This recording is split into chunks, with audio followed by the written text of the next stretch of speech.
Marcus wiped the grease from his hands with a rag that had seen better days, watching the small boy who'd been sitting quietly in the corner of his garage for the past hour. The child's eyes followed every movement as Marcus worked on the old sedan, and when the boy's father finally walked through those garage doors 3 days later, Marcus had no idea he was about to meet the head engineer of one of the world's largest toy companies. The simple creation he'd built from discarded bolts and washers was about to transform both their lives in ways neither could imagine. But first, before we carry on, please hit the subscribe button to make my day and let me know where you are watching from in the comments. The afternoon sun cast long shadows across the cluttered garage floor as Marcus Rodriguez tightened the last bolt on Mrs. Henderson's transmission. His weathered hands, stained with years of automotive work, moved with practiced precision despite the cramped conditions of his small repair shop. The garage, tucked away in a forgotten corner of the city's industrial district, barely provided enough space for 2 vehicles, but it was home to Marcus's dreams and the source of his meager income. At 35, Marcus had been running Rodriguez Auto Repair for nearly a decade, inheriting the business from his late father, along with a mountain of debt and equipment that belonged in a museum. The hydraulic lift hadn't worked properly in 3 years, forcing him to rely on jack stands and floor jacks for most repairs. The air compressor wheezed like an old man climbing stairs, and the fluorescent lights flickered intermittently, casting dancing shadows that made every task more challenging than it needed to be. Despite the hardships, Marcus took pride in his work. Each repair was a puzzle to solve. Each satisfied customer a small victory in an increasingly difficult battle to keep the doors open. The bigger chain shops with their gleaming facilities and computerized diagnostic equipment had slowly drawn away much of his clientele, leaving him with the customers who couldn't afford premium service or those who appreciated the personal touch of a neighborhood mechanic. The sound of footsteps on gravel drew his attention to the open bay door. A woman in her early 30s approached, her designer jeans and pristine white sneakers immediately marking her as someone from outside the neighborhood. Behind her, a small boy of perhaps 6 years old peered curiously at the organized chaos of the garage, his bright blue eyes wide with fascination. "Are you Marcus?" the woman asked, her voice carrying a slight nervousness that suggested she wasn't entirely comfortable in the industrial setting. "I called earlier about my car not starting. I'm Sarah Mitchell, and this is my son Jamie." Marcus nodded, wiping his hands on his coveralls before extending one in greeting. "Mrs. Mitchell? Right on time. Let's take a look at what's giving you trouble."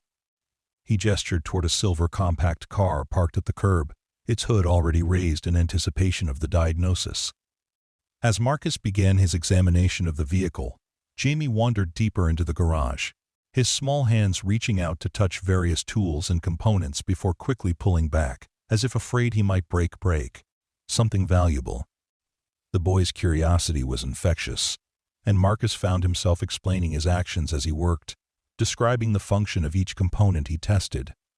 "The alternator's shot," Marcus announced after several minutes of investigation. "It's not charging your battery properly, which is why you're having trouble starting. I can get you a replacement, but it'll take a day or 2 to come in." Sarah's face fell slightly. "How much will that cost?" "Parts and labor, probably around $400. Marcus replied honestly, already sensing the financial strain his estimate would cause. He'd learned to read people over the years, and the slight tightening around Sarah's eyes told him the repair would stretch her budget. "That's more than I was hoping," she admitted, glancing at her son who was now crouched beside a collection of old car parts, his attention completely absorbed by a pile of discarded bolts and washers. "I guess I don't have much choice though. My car's my lifeline to work." Marcus nodded understandingly. "Tell you what, let me make a few calls. Sometimes I can find a good used alternator that'll do the job just fine. Might save you $100 or so." The gratitude in Sarah's eyes was immediate and profound. "That would be wonderful. Thank you so much." "No problem at all. Like I said, it'll take a day or 2 to sort everything out. Is there someone who can give you a ride in the meantime?" "My husband's away on business for the rest of the week," Sarah explained. "But I can manage with ride shares for a couple of days. The expense will be worth it if you can save me money on the repair." As they discussed the details of the repair timeline, Jamie had begun arranging the bolts and washers in intricate patterns on the concrete floor, his small fingers moving with surprising dexterity as he sorted them by size and shape. Marcus watched the boy work, impressed by his methodical approach and obvious mechanical aptitude. "Jamie seems to have an eye for this kind of thing," Marcus observed, nodding toward the boy's impromptu organization project. Sarah smiled, following his gaze. "He's always been fascinated by how things work. He takes apart every toy he gets, trying to understand the mechanisms inside. Drives me crazy sometimes, but his father says it's a good sign."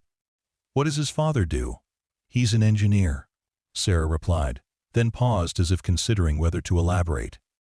"He travels a lot for work, which is why he's not here to help with the car situation." Marcus sensed there was more to the story but didn't press for details. Instead, he focused on the immediate problem at hand. "I'll get started on finding that alternator first thing tomorrow morning. You should have your car back by Wednesday afternoon at the latest." As Sarah prepared to leave, gathering her purse and calling to Jamie to come along, the boy looked up from his bolt arrangement with obvious reluctance. "Do I have to go? This is really interesting." "Yes, sweetheart, we need to get home for dinner," Sarah replied gently. "Maybe we can come back tomorrow to check on the car." "Actually," Marcus interjected, an idea forming in his mind, "if you need to run errands or anything while your car's being worked on, Jamie's welcome to hang out here. I know it's not the most conventional babysitting service, but he seems genuinely interested in learning about mechanics." Sarah hesitated, clearly torn between her protective instincts and the practical need for childcare during the repair period. "I wouldn't want to impose, and I'm sure you have enough to do without watching a 6-year-old. "It's no imposition," Marcus assured her. "I had a son once who was about Jamie's age. He loved spending time in the garage with me." The words came out before he could stop them, and he felt a familiar tightness in his chest that accompanied any mention of his lost child. Something in his tone must have conveyed the weight of that statement, because Sarah's expression softened with understanding. "I'm sorry," she said quietly. "I didn't mean to bring up painful memories." Marcus shook his head, forcing a smile. "It's okay. Good memories mostly. Jamie reminds me of him, that's all.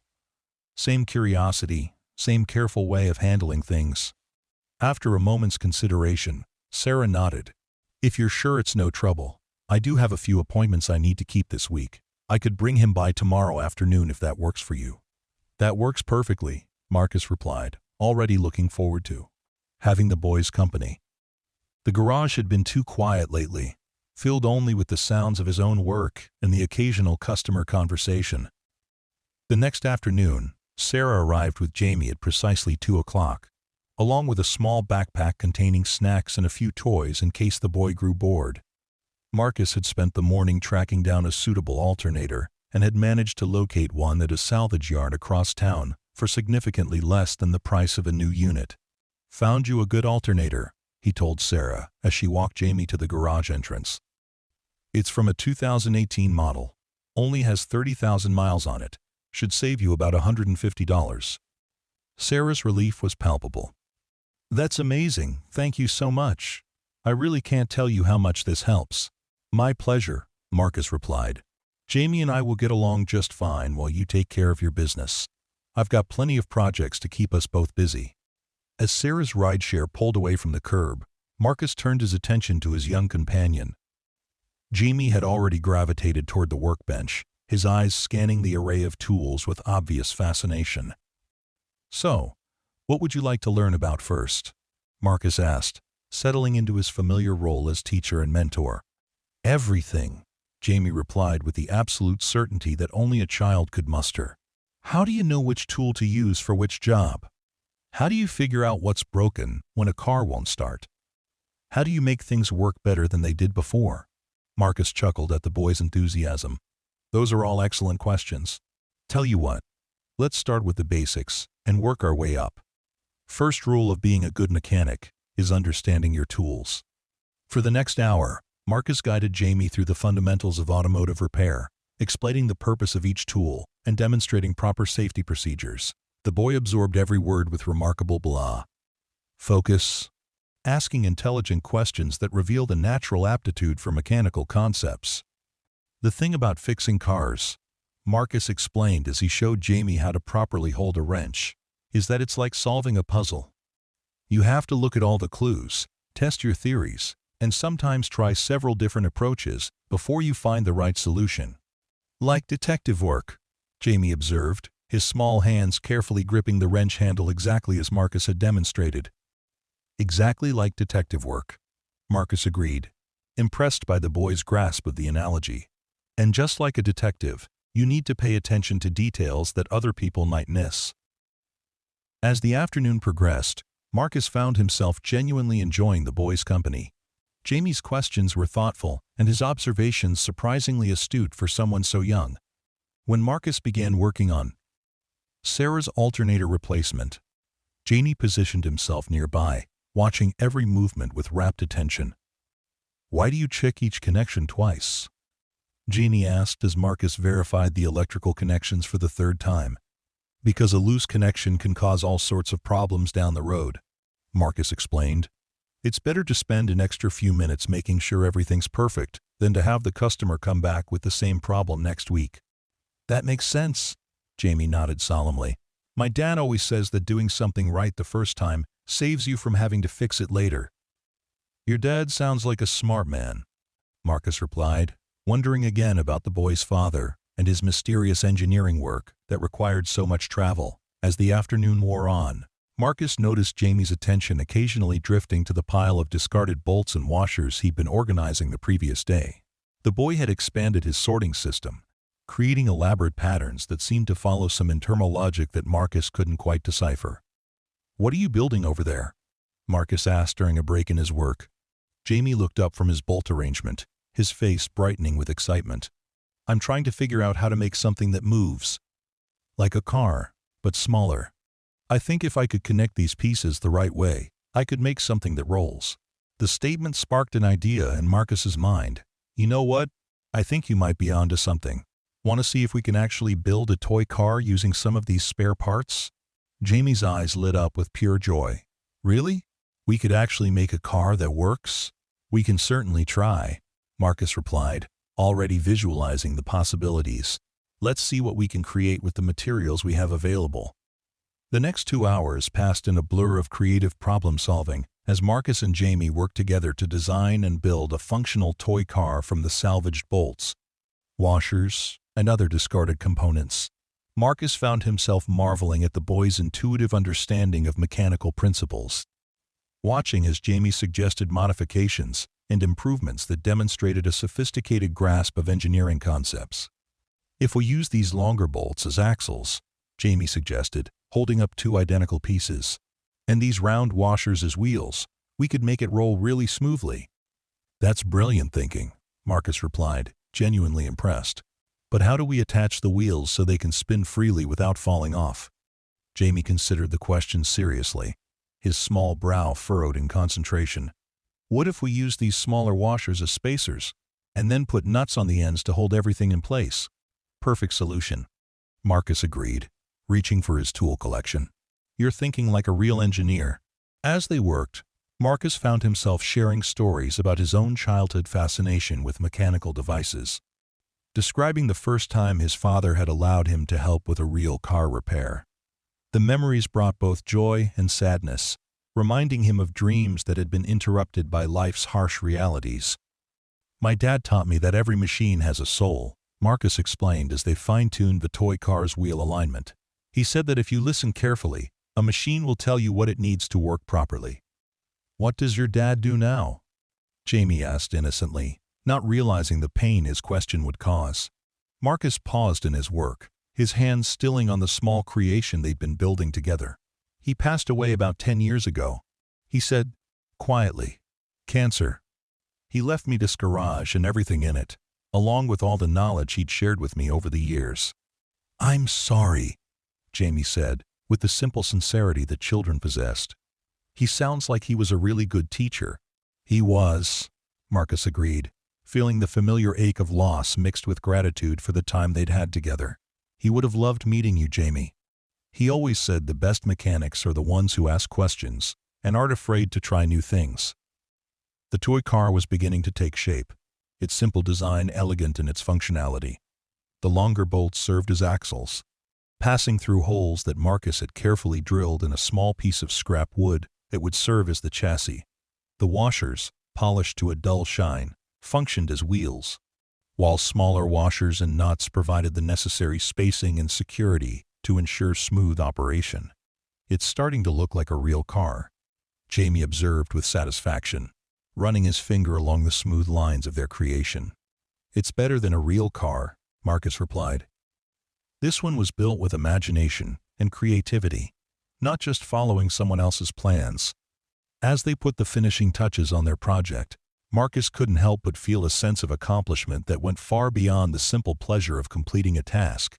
Working with Jamie had reminded him of why he'd originally fallen in love with mechanical work, the pure joy of creating something functional and beautiful from raw materials and ingenuity. "Should we test it?" Jamie asked, his voice filled with anticipation. "Absolutely," Marcus replied, clearing a smooth section of the garage floor. "Let's see how well our engineering holds up."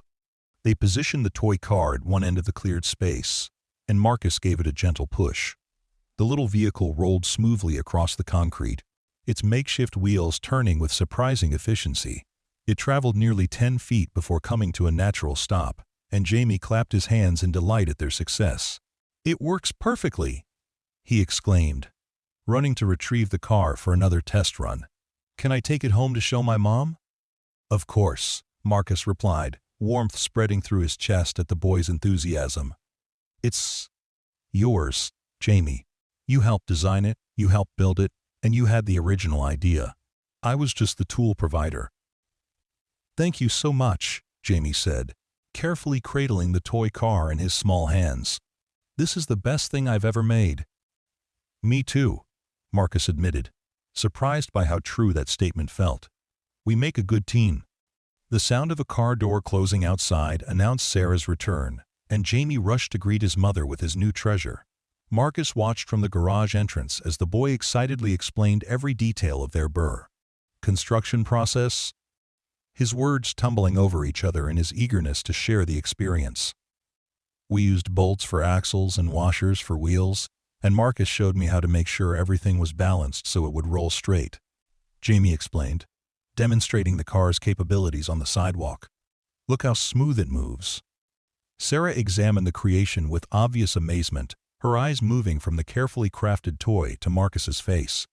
"This is incredible workmanship," she said. "I had no idea such a simple design could be so functional." "Jamie did most of the creative thinking," Marcus replied honestly. "I just helped with the technical execution.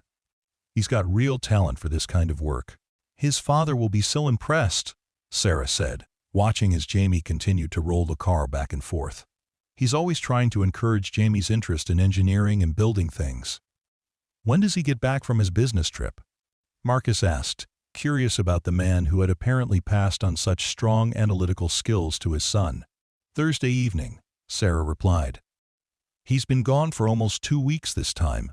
It's been hard on both of us, but especially on Jamie. He misses having someone to share his mechanical discoveries with." Marcus nodded understandingly. "Well, Jamie's welcome here any time. It's been a pleasure having him around, and I could use the help with organizing all these spare parts." "That's very kind of you," Sarah said, her gratitude evident. "I know he'd love to come back. He's been talking about becoming a mechanic when he grows up. He's got the mind for it," Marcus observed. Natural problem-solving ability, attention to detail, and most importantly, he's not afraid to try new approaches. As they prepared to leave, Jamie carefully placed his new toy car in his backpack, wrapping it in a small towel to protect it during the journey home.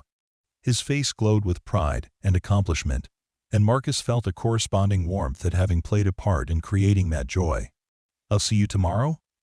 Jamie asked hopefully, as he and his mother prepared to leave. "Tomorrow and the next day," Marcus confirmed. "We've got your mom's car to finish, and I'm sure we can find plenty of other projects to work on together." The following day brought unseasonably warm weather, and Marcus opened both bay doors to create a cross breeze through the garage. Jamie arrived precisely at 2 o'clock, his toy car tucked safely in his backpack, along with a notebook where he'd apparently been sketching ideas for improvements to their design.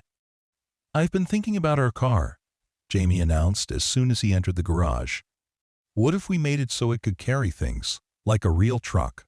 Marcus examined the sketches in Jamie's notebook, impressed by the boy's attention to detail and the practicality of his proposed modifications. "These are excellent ideas, Jamie. You've been thinking about this like a real engineer. My dad always says that the best designs are the ones that solve multiple problems," Jamie explained. "So I thought maybe we could make our car useful as well as fun." "Your dad sounds like he has a lot of good advice about engineering," Marcus observed, once again curious about the man who seemed to have such a strong influence on his son's thinking. "He does," Jamie agreed. "He works for a company that makes toys, but he says his real job is figuring out how to make things that kids will love playing with, while also teaching them something useful." Marcus felt a flicker of interest at this information. "What kind of toys does his company make?" "All kinds," Jamie replied, his attention already shifting to the spare parts collection. "Building sets, model cars, educational games, that sort of thing. He says the hardest part is making things that are simple enough for kids to understand, but complex enough to keep them interested." "That does sound challenging," Marcus agreed, filing away this information for later consideration. "Should we get started on our truck conversion?" The next few hours passed in productive collaboration as Marcus and Jamie worked to modify their original toy car design. They created a small cargo bed using a piece of thin metal sheeting that Marcus shaped and formed to fit the car's chassis. The addition required careful rebalancing of the wheel alignment and some adjustment to the axle positioning. But the final result was even more impressive than their original creation. "It's perfect," Jamie declared, as they tested the modified vehicle's ability to carry a small load of nuts and bolts. "It rolls just as smoothly as before, but now it can actually do work. Function and form working together," Marcus observed. "That's the mark of truly good engineering." As they worked, Marcus found himself sharing more stories about his own experiences in the automotive world, describing some of the more challenging repairs he'd encountered over the years. Jamie listened with rapt attention, occasionally asking questions that revealed his growing understanding of mechanical principles. "Have you ever thought about designing your own cars?" Jamie asked during a break in their work. The question caught Marcus off guard. "I've had ideas over the years," he admitted. "Little improvements that could make certain systems work better or more efficiently. But I'm just a mechanic, not a designer. My dad says that some of the best engineers are the ones who actually work with their hands." Jamie replied seriously. "He says you can't really understand how something works until you've had to fix it when it breaks." The wisdom in that statement, coming from a 6-year-old, made Marcus smile. "Your dad sounds like a very smart man." "He is," Jamie agreed. "He's also really good at explaining things so they make sense. Kind of like you do." The comparison pleased Marcus more than he cared to admit. Over the years, he'd sometimes wondered if he might have been happier in a different career, something that involved more creativity and less routine maintenance. But financial necessity had kept him focused on the immediate needs of running a business and paying bills. "What kind of things does your dad explain to you about engineering?" Marcus asked, curious about the extent of the boy's technical education. "Lots of things," Jamie replied. "How to think about problems from different angles, how to test ideas before you build them, how to make things that are both strong and light. He says engineering is like playing with the smartest puzzle in the world." "That's a good way to think about it," Marcus agreed. "Every repair job I do is like solving a puzzle. You have to figure out what went wrong, why it went wrong, and how to fix it so it won't happen again." As the afternoon progressed, Marcus found himself increasingly impressed by Jamie's natural aptitude for mechanical work. The boy's hands were steady and sure as he manipulated small components, and his suggestions for improvements consistently demonstrated a sophisticated understanding of cause and effect relationships. "You know what would make this even better?" Jamie asked as they put the finishing touches on their truck conversion. "If we could make it so the cargo bed could tilt up and dump its load, like a real dump truck." The suggestion sparked Marcus's imagination. "That's definitely possible," he said, already visualizing the necessary modifications. We'd need to create a hinge mechanism and maybe some kind of lever system to control the tilting action. Can we try it? Jamie asked eagerly. We can certainly try, Marcus replied, reaching for his tool collection. But it might take a while to get the mechanics right. I don't mind, Jamie said. The best projects are the ones that take time to figure out. As they began working on the dump truck conversion, Marcus couldn't help but reflect on how much his life had changed since Jamie's arrival at the garage. The boy's enthusiasm and creativity had rekindled something in Marcus that he'd thought was permanently extinguished, a sense of possibility and innovation that had been buried under years of routine maintenance and, quote, financial struggle. Marcus, Jamie said thoughtfully as they worked on the hinge mechanism, do you think my dad would like to meet you? The question surprised Marcus. Why do you ask? Because you're both really good at explaining things, and you both love figuring out how to make things work better, Jamie replied. I think you'd like each other. Marcus smiled at the boy's innocent assumption that shared interests automatically led to friendship. I'd be happy to meet your dad, Jamie. He sounds like an interesting person. He gets back tomorrow, Jamie said. Maybe he could come see our truck when he picks me up? That sounds like a plan, Marcus agreed, looking forward to meeting the man who had clearly had such a positive influence on his son's development.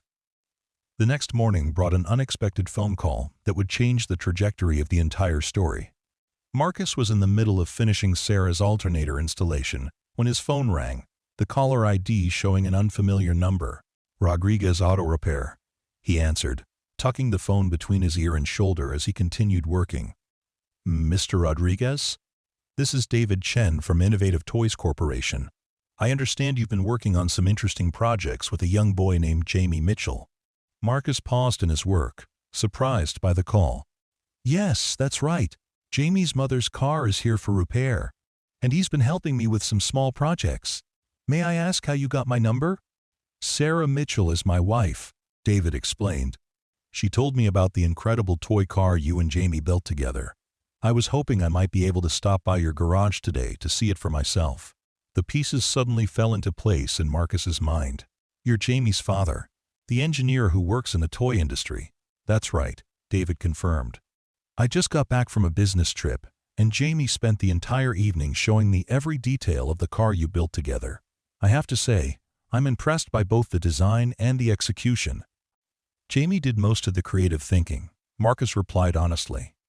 I just helped with the technical aspects. That's not how Jamie tells it, David said with a chuckle. According to him, you're the one who taught him how to think like an engineer. He's been sketching improvement ideas all week. Marcus felt a warm glow at the compliment.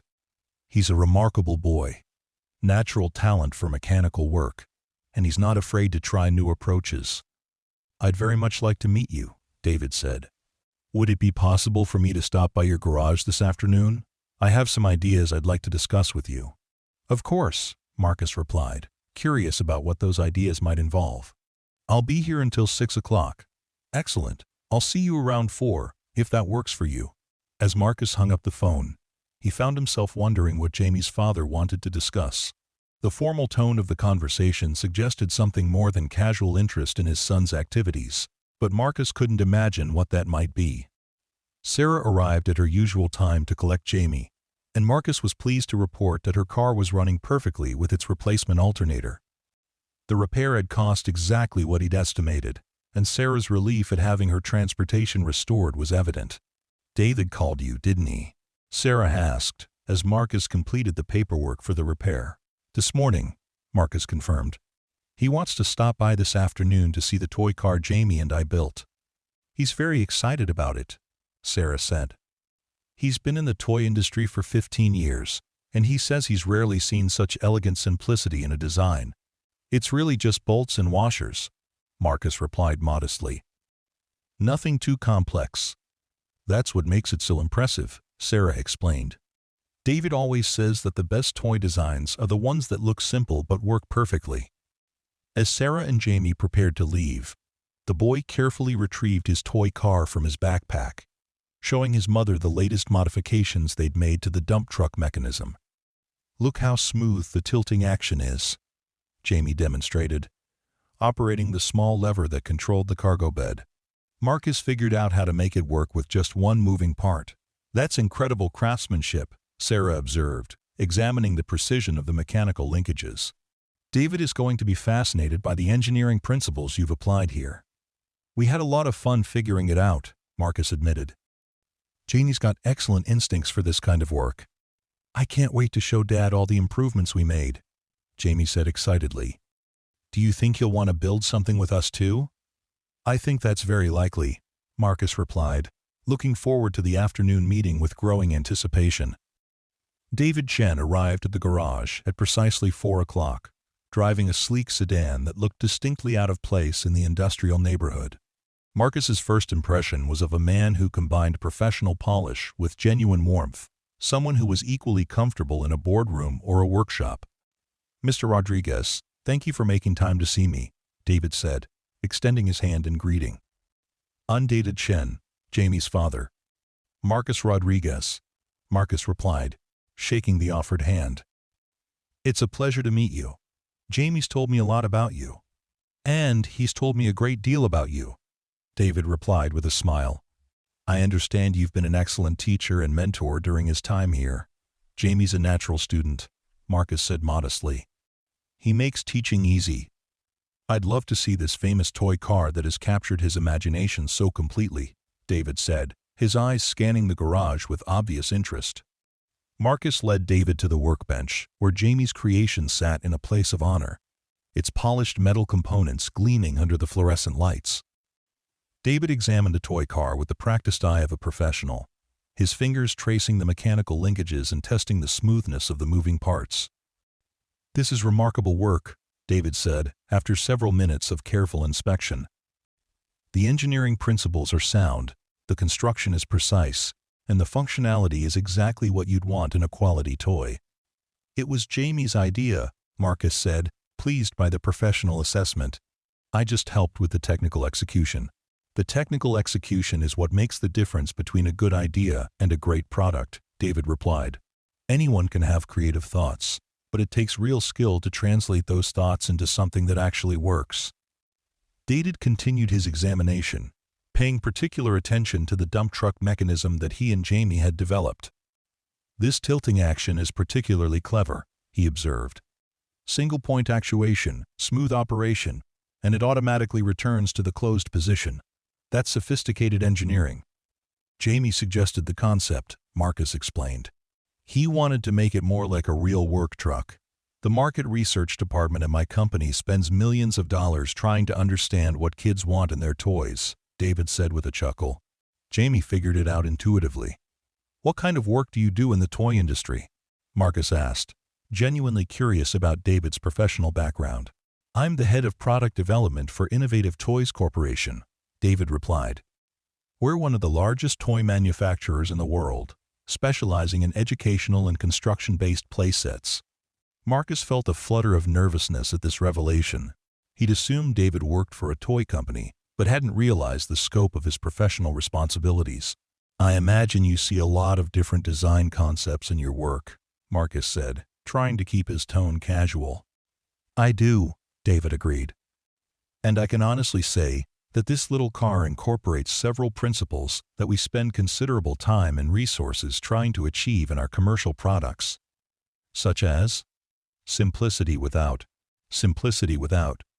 sacrificing functionality, David explained. Durability that comes from sound engineering rather than heavy materials. Educational value that emerges naturally from play rather than being forced into the design. These are the holy grail characteristics that every toy company strives for. Marcus felt a growing sense of unreality as he listened to David's professional assessment. You're saying this simple creation has commercial potential? I'm saying this simple creation demonstrates design principles that could revolutionize certain segments of the toy market, David replied seriously. The question is whether you'd be interested in exploring that possibility. The conversation had taken a turn that Marcus hadn't anticipated. I'm not sure I understand what you're suggesting. I'm suggesting that we might be able to develop a commercial version of this design, David explained. With your permission and involvement, of course, The construction toy market is always looking for innovative approaches that combine education with entertainment. Marcus stared at the simple toy car, trying to process the implications of what David was proposing. You want to mass-produce toy cars based on this design? I want to explore the possibility, David clarified. There would be significant development work required, market research to be conducted, manufacturing issues to resolve, but the core concept is solid, and the execution demonstrates a level of teen craftsmanship that suggests real commercial potential. I'm just a mechanic, Marcus protested. I don't know anything about the toy industry or product development. That's exactly why this could work, David replied. You approach problems from a purely functional perspective, without the preconceptions that sometimes limit professional designers. Your solutions are elegant because they're born from practical necessity rather than raw, theoretical concepts. The idea was simultaneously thrilling and terrifying. Marcus had spent his entire adult life focused on the immediate challenges of running a small business, never allowing himself to dream of possibilities beyond the walls of his garage. What would something like this involve? Marcus asked, his curiosity overcoming his initial reluctance. If we decided to move forward, the first step would be developing a more detailed prototype, David explained. We'd need to create versions that could be manufactured at scale while maintaining the quality and functionality of your original design. How long does that kind of development process take? Typically 12 to 18 months from concept to market, David replied. But that timeline can vary depending on the complexity of the manufacturing requirements and the results of market testing. Marcus tried to imagine dedicating that much time to a single project, particularly one so far removed from his existing expertise. What about my garage? I can't just abandon my repair business. I wouldn't expect you to, David assured him. This would be a collaborative project that could be worked on around your existing commitments. The financial arrangements would be structured to ensure that you're compensated for your time and expertise throughout the development process. Financial arrangements? If we develop this into a commercial product, you'd receive royalties on every unit sold, David explained. Your name would be on the packaging as the original designer, and you'd have input on all major design decisions throughout the development process. The concept of royalties was foreign to Marcus's experience. His income had always come from immediate payment for completed work, never from ongoing percentages of someone else's sales activities. How do royalties work exactly? Marcus asked, trying to understand the financial implications. Typically, the original designer receives a percentage of the wholesale price for each unit sold, David explained. The exact percentage depends on various factors, but it's usually in the range of 3 to 7%. And you think there would be enough demand for this kind of toy to make that worthwhile? The construction toy market generates over $2 billion in annual sales, David replied. A successful product in this category can sell hundreds of thousands of units annually. Even a modest success could generate substantial royalty income. Marcus felt his heart rate increasing as he contemplated the numbers David was discussing. Hundreds of thousands of units. Substantial royalty income. The concept seemed almost too large to comprehend from his perspective as a small business owner who celebrated when he had enough work to keep busy for a full week. I need to think about this, Marcus said, his voice slightly hoarse with emotion. It's not the kind of opportunity I ever imagined encountering. Of course, David replied understandingly. This is a significant decision that shouldn't be made hastily. Take all the time you need to consider the implications. What would be the next step if I decided to move forward? We'd start with a formal agreement outlining the terms of our collaboration, David explained. Then we'd begin the prototype development process, working together to create versions that could be manufactured efficiently while maintaining the quality and functionality of your original design. And if the prototypes don't work out, or if market research shows there's no demand for the product, then we'd part ways amicably, with you compensated for your time and effort during the development process, David replied. There's always risk involved in product development, but we structure our agreements to minimize the financial exposure for our design partners. Marcus nodded, appreciating David's straightforward approach to explaining the potential risks and rewards. Can I ask you something? What made you think this simple toy car had commercial potential? You must see hundreds of toy concepts in your work. I do see many concepts, David agreed. But most of them are variations on existing themes, incremental improvements to established designs. What you and Jamie created is different because it solves fundamental problems in the construction toy market. What problems? Complexity without purpose, David explained. Many construction toys are complicated for the sake of being complicated, with dozens of specialized pieces that serve no real function. Your design achieves maximum functionality with minimum components, which is exactly what parents and educators are looking for. I never thought about it from that perspective, Marcus admitted. We just used what we had available and tried to make it work as well as possible. That's exactly why it works so well, David replied. You weren't trying to impress anyone or meet some arbitrary complexity standard. You were focused purely on creating something that would function properly and bring joy to a child. The conversation was interrupted by the sound of a car pulling into the garage driveway. Sarah and Jamie had returned, and the boy immediately bounded from the vehicle toward the garage, his excitement evident in every movement. Dad, did you see our car? Did you see how the dump truck part works? Jamie called out as he approached. I did indeed, David replied, lifting his son in a quick hug. It's even more impressive than you described. Marcus has done an excellent job helping you turn your ideas into reality. Are you going to work with Marcus on making more cars? Jamie asked, his eyes bright with anticipation. David glanced at Marcus before responding. That's something Marcus and I are still discussing. These kinds of decisions take time to make properly. I hope you do, Jamie said earnestly. It would be so cool to see our car in a real toy store. The innocent enthusiasm in the boy's voice touched something deep in Marcus's chest. Jamie had no understanding of the commercial complexities involved in product development, but his simple desire to share their creation with other children was profoundly moving. Jamie, why don't you show your mom the latest improvements you and Marcus made to the dump truck mechanism? David suggested, clearly wanting to continue his conversation with Marcus privately.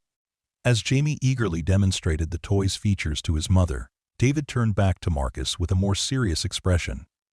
I want to be completely transparent with you about something, he said quietly. This isn't just about business for me. Jamie has been talking about nothing but his time in your garage for the past week. You've had a profound impact on his development, and that matters to me more than any commercial considerations. He's had an impact on me too, Marcus replied honestly. Working with him has reminded me why I originally fell in love with mechanical work. It's been a long time since I felt that kind of creative excitement. That's what I was hoping to hear, David said. The best product development partnerships are the ones where both parties are genuinely passionate about the project. Money is important, but it's not enough to sustain the kind of intensive collaboration required for success. So, this would be about more than just developing a toy? This would be about creating something that brings joy to children while demonstrating that innovation can come from anywhere, David explained. Your garage, your story, your approach to problem solving. These are all part of what makes this concept special. Marcus felt a growing sense of possibility, tempered by the realistic understanding that such opportunities rarely came without significant challenges. What would you need from me in terms of time commitment? Initially, maybe 10 to 15 hours per week, David replied.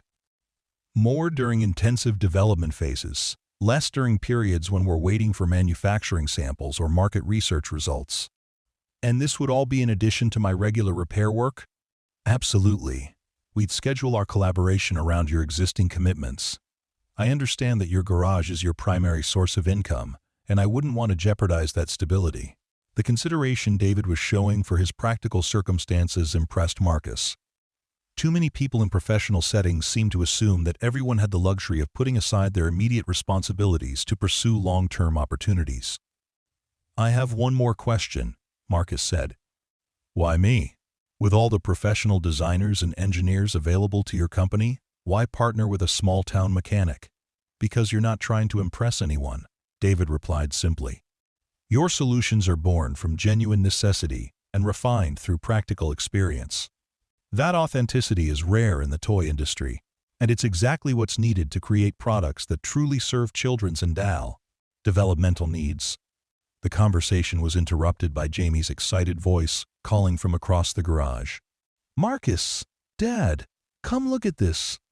Both men turned to see Jamie and Sarah examining a collection of gears and pulleys that Marcus had salvaged from various automotive repairs over the years.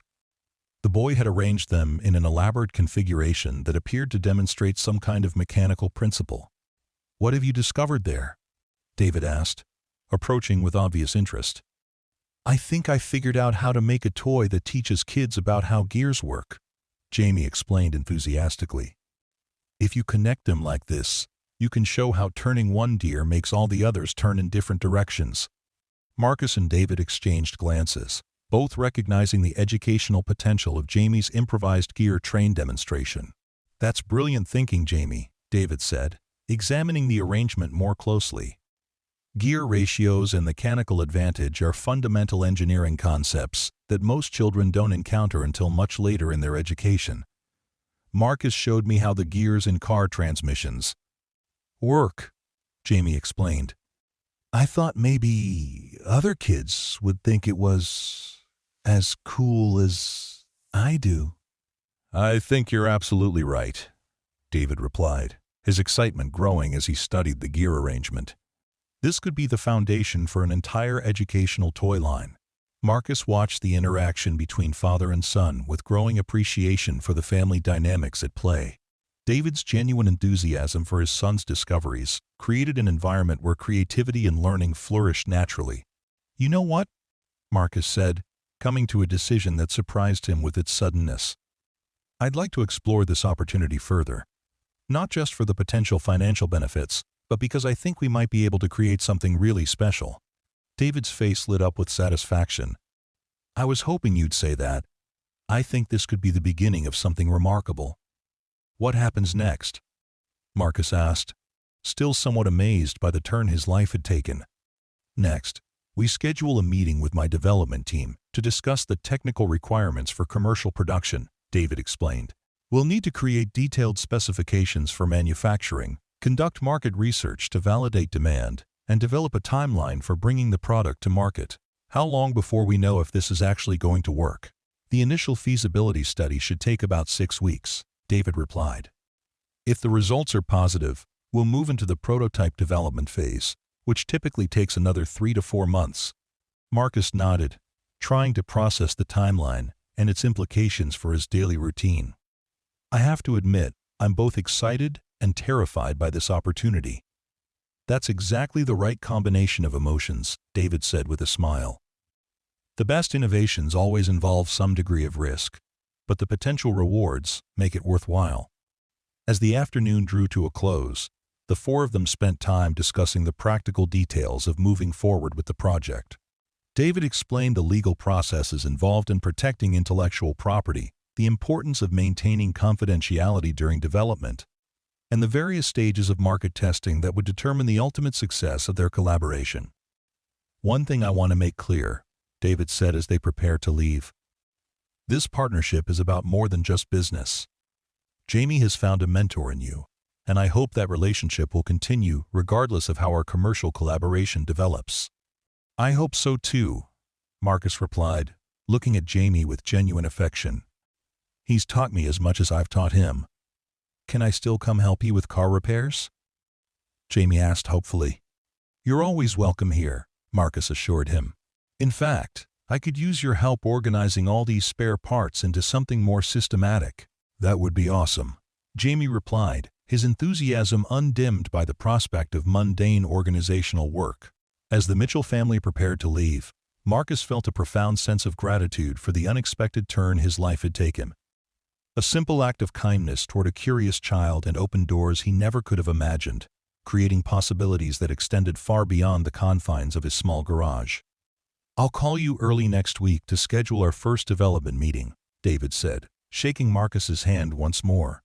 "Thank you for being open to this opportunity. Thank you for seeing potential in something I thought was just a simple toy," Marcus replied. "The best ideas are often the simplest ones," David observed. "Complexity is easy to achieve, but elegant simplicity requires real insight." As the sedan pulled away from the garage, Marcus stood in the fading afternoon light, contemplating the dramatic changes that a single week had brought to his life. The routine of automotive repair would continue, but now it would be supplemented by the exciting challenge of product development and the possibility of creating something that could bring joy to children around the world. The toy car sat on his workbench, its simple design belying the complex chain of events it had set in motion. Marcus picked it up, feeling the weight of the carefully balanced components, and marveled at how such a small creation could have such far-reaching implications. Over the following weeks, Marcus found himself dividing his time between his traditional repair work and the intensive process of product development. David's team proved to be both professional and collaborative, treating Marcus's practical insights with the same respect they would accord to any professionally trained designer. The first major challenge came in adapting the toy's design for mass production. The handcrafted precision that Marcus had achieved in his garage needed to be translated into manufacturing processes that could produce thousands of units with consistent quality. The key is maintaining the functional elegance while adapting to the constraints of automated production, explained Jennifer Walsh, the lead manufacturing engineer assigned to the project. We need to preserve what makes this design special while making it economically viable to produce. Marcus found himself fascinated by the complexities of modern manufacturing. The precision required to produce consistent results at scale was far greater than anything he'd encountered in automotive repair, where each job was essentially a custom solution to a specific problem. How do you ensure that every unit that comes off the production line works as well as the original? Marcus asked during one of their development sessions. Quality control testing at multiple stages of the manufacturing process, Jennifer explained. We test components as they're produced, sub-assemblies as they're put together, and finished products before they're packaged. That sounds expensive. It is, Jennifer agreed. But it's much less expensive than dealing with customer complaints and product returns. The toy industry has learned that quality problems can destroy a brand's reputation very quickly. The market research phase proved equally enlightening. Marcus accompanied David to focus group sessions where parents and children evaluated early prototypes of their design, providing feedback that would shape the final product specifications. What I love about this toy is that it's not just another piece of plastic junk, commented one parent during a focus group session. You can see the thought that went into making it both educational and entertaining. My kids actually learned something about how gears work, added another parent. They're not just playing, they're understanding mechanical principles. The positive response from both parents and children validated the design principles that Marcus and Jamie had intuitively followed, confirming that their approach to combining education with entertainment resonated with their target market. The test results are extremely encouraging, David reported, after the completion of the formal market research phase. We're seeing approval ratings that are significantly higher than average for new toy concepts. What does that mean in practical terms? Marcus asked. It means we're moving forward with full-scale production, David replied with a smile. Congratulations, Marcus. You're officially a toy designer.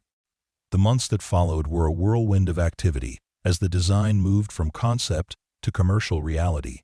Marcus found himself traveling to manufacturing facilities, attending trade shows, and participating in marketing strategy sessions that would have been inconceivable just a year earlier. The packaging design is crucial, explained Sarah Kim, the marketing director assigned to the project. We need to communicate the educational value while maintaining the fun factor that attracts children. Marcus studied the proposed package designs, each one featuring photographs of the toy car and explanations of its educational benefits. His name appeared prominently on each design, identified as the original inventor and co-developer of the concept. It's strange seeing my name on a toy package, Marcus admitted to David during one of their regular check-in meetings. You better get used to it, David replied. If this product performs as well as our projections suggest, you're going to become a recognizable name in the toy industry. The thought was both thrilling and intimidating. Marcus had spent his entire adult life working in relative anonymity, serving a small local customer base in the industrial district of his city. The prospect of national recognition for his creative work was exciting but also somewhat overwhelming. How do I prepare for that kind of attention? Marcus asked. The same way you prepare for everything else, David replied. Focus on doing good work, and staying true to the principles that made this design successful in the first place. The official product launch took place at the annual Toy Fair, a massive industry event that brought together manufacturers, retailers, and media representatives from around the world. Marcus found himself standing beside a professionally designed display, showcasing his creation, watching as industry professionals examined and evaluated the toy that had begun as a simple afternoon project in his garage. "The response has been overwhelming," reported Jennifer Chen, the sales director responsible for securing retail partnerships. "We've already received preliminary orders that exceed our first-year production projections. Major retailers are expressing strong interest," added David. "The combination of educational value and play appeal is exactly what they're looking for in new toy products." Marcus watched as a group of children at the trade show demonstration area played with early production models of his design, their faces lit with the same excitement he'd seen in Jamie's eyes months earlier. The sight reinforced his understanding that their creation had achieved its fundamental purpose of bringing joy and learning together in a single, elegant package. "Seeing kids enjoy something you created is an incredible feeling," Marcus observed to David as they watched the demonstration. "It never gets old," David agreed. "This is why people choose to work in the toy industry. The financial rewards are nice, but the real satisfaction comes from knowing you've contributed something positive to childhood development." The first royalty check arrived 6 months after the initial product launch, and Marcus stared at the amount with disbelief. The figure represented more money than he typically earned in several months of automotive repair work, and it was just the beginning of what projected to be a substantial ongoing income stream. "I never imagined this kind of financial success was possible," Marcus confessed to David during a celebration dinner with the entire development team. "This is just the start," David replied. "The toy industry rewards innovation and quality, and you've demonstrated both in abundance. There are already discussions about developing additional products based on your design principles." "Additional products?" "The construction toy market is enormous," David explained. "If we can create a line of educational toys that share the same design philosophy as your original car, we could establish a significant presence in the market." The prospect of expanding their collaboration excited Marcus.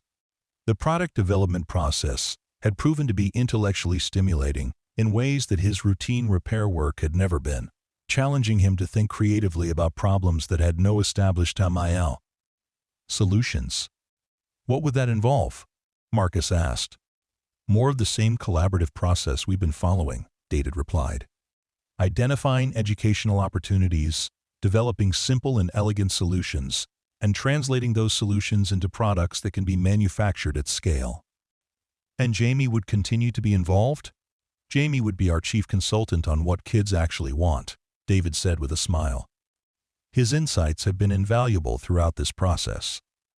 As the evening celebration continued, Marcus reflected on the remarkable journey that had brought him to this point. A simple act of kindness toward a curious child had evolved into a professional partnership that was transforming his life in ways he never could have anticipated. The success of their toy car had opened doors to opportunities that extended far beyond the toy industry. Marcus had been invited to speak at engineering conferences about innovation and creative problem-solving. Educational organizations had reached out to discuss incorporating his design principles into STEM curricula. Media outlets had featured stories about his transition from automotive repair to toy design. "You've become something of a celebrity in the innovation community," David observed during one of their regular meetings. "Your story resonates with people who believe that creativity and insight can come from anywhere." "It's still hard to believe," Marcus admitted. "A year ago, I was just a mechanic trying to keep my small business afloat. Now I'm apparently a toy designer and innovation consultant." "The best part is that you're still the same person," David replied. "Success hasn't changed your fundamental approach to problem solving or your commitment to creating things that serve real purposes." The observation was accurate. Despite the financial success and professional recognition, Marcus continued to operate his automotive repair business, maintaining the relationships with customers who had supported him through the lean years. The garage remained his primary workspace, though it now also served as a design studio where he and Jamie continued to explore new creative possibilities. I think our next project should be something that teaches kids about renewable energy, Jamie suggested during one of their regular afternoon sessions. Like maybe a toy that shows how wind power works or how solar panels convert sunlight into electricity. That's an excellent idea, Marcus agreed, already visualizing the mechanical possibilities. Environmental education is becoming increasingly important, and there aren't many toys that address those concepts in age-appropriate ways. We could make it so kids can actually see the energy being generated, Ginny continued enthusiastically. Like, maybe it could power a small light, or make something move. The conversation exemplified the creative partnership that had developed between Marcus and the boy who had originally inspired their collaboration. Jamie's natural curiosity and innovative thinking continued to spark new ideas, while Marcus's technical expertise and practical experience provided the foundation for translating those ideas into BS. Functional reality. Your dad is going to love this concept, Marcus observed. Renewable energy education is exactly the kind of socially responsible innovation that his company values. Do you think we can make it work? Jamie asked, his eyes bright with anticipation. I think we can make anything work if we put our minds to it, Marcus replied, meaning every word. The question isn't whether we can create something functional, but whether we can create something that's both educational and fun. That's the same challenge we had with the car, Jamie pointed out. And look how that turned out. The simple truth of that statement reinforced Marcus's growing confidence in their collaborative process. They had proven that innovative solutions could emerge from the combination of curiosity, creativity, and practical experience, regardless of formal training or professional credentials. As the afternoon sun cast long shadows across the garage floor, Marcus and Jamie began sketching preliminary concepts for their renewable energy toy, their heads bent together over a notebook filled with ideas and the possibilities. The scene echoed their first collaboration, but with an added dimension of confidence and purpose that came from knowing their work could have real impact on children's education and development.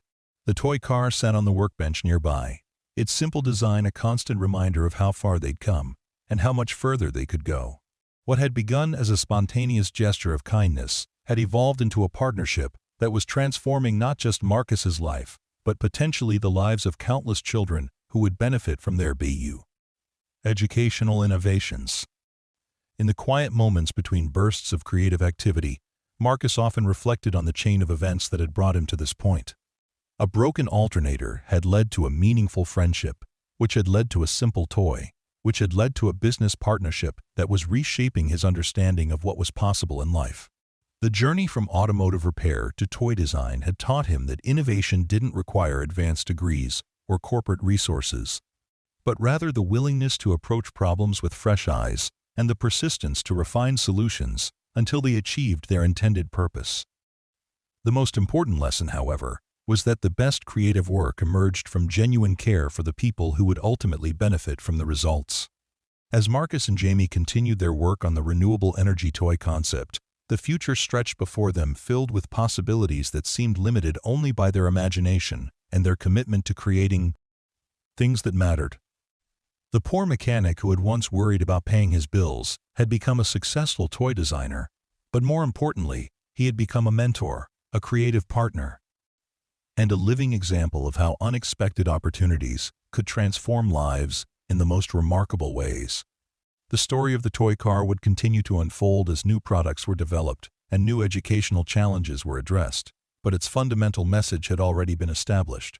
That creativity, kindness, and the willingness to see potential where others saw only spare parts could create opportunities that exceeded anyone's wildest dreams. In the end, the greatest invention wasn't the toy itself, but the partnership that had made it possible and the countless innovations that would follow in its wake.